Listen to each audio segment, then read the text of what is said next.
Welcome to the Think and Grow Well Show. If you allow your doctor, your insurance, or your Uncle Sam to define healthy, or you blame someone else for the way you feel, or you seek the fountain of youth in a prescription bottle, at a needle tip, or along the scalpel's edge, then be advised, you are about to be offended.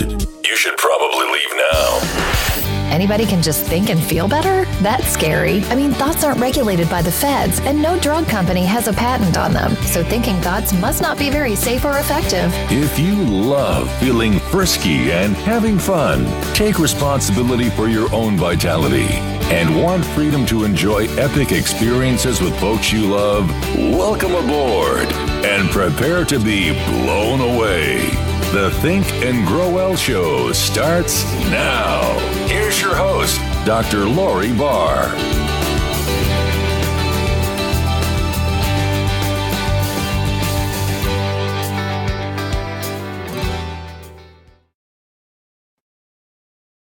Hey, it's Dr. Lori Barr, and this is Think and Grow Well.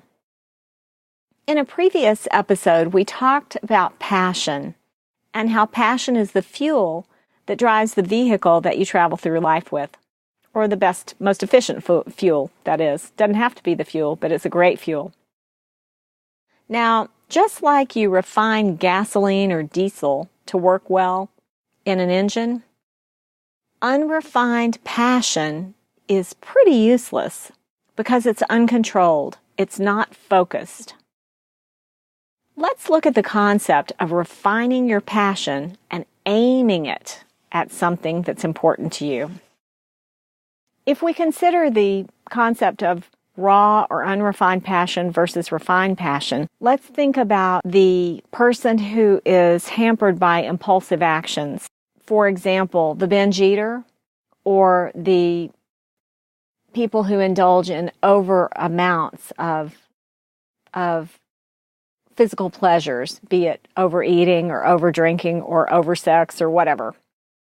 That is an example of unrefined passion. It's raw passion.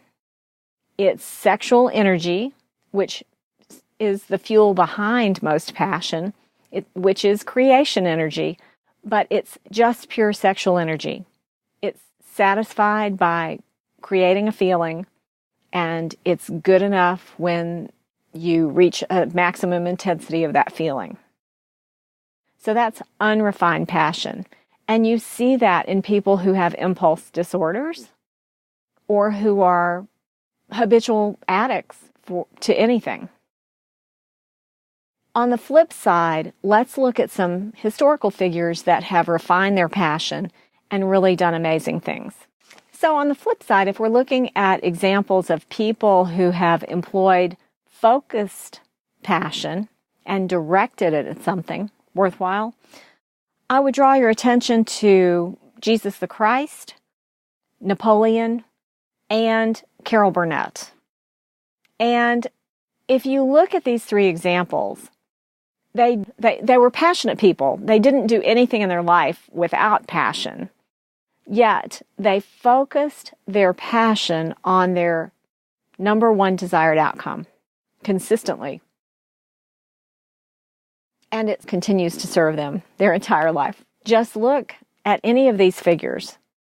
Napoleon Bonaparte attributed all of his success to his love for his wife. Yet he didn't expend all of his sexual energy on physical intimacy with his wife. He used the energy when he was away from her to direct toward masterminding his battle plans and becoming a dominant player in the world.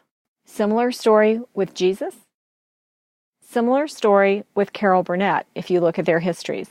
So the question for you is, are you satisfied with unrefined passion in your life?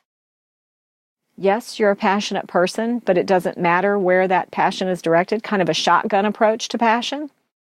Or can you see the power and the advantage in focusing that passion and refining it? Next time, we'll talk about storing that passion so you can recall it at any time. your next steps.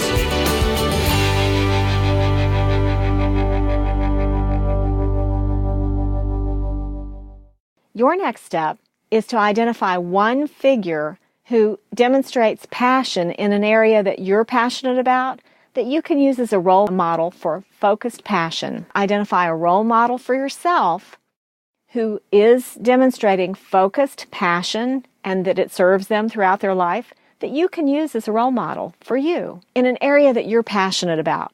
So if you're into comedy and humor, Carol Burnett is one great example, but she's not the only great example. There's Lucille Ball, there's Tim Conway, there's all kinds of people. Robin Williams.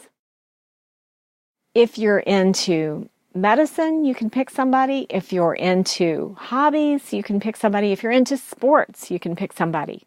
So you find your role model and go ahead and leave me a message at drloribarr.com. Leave me a voice memo and let's hear who your role models are. I'm Dr. Lori Barr. One idea is all it takes to change your world.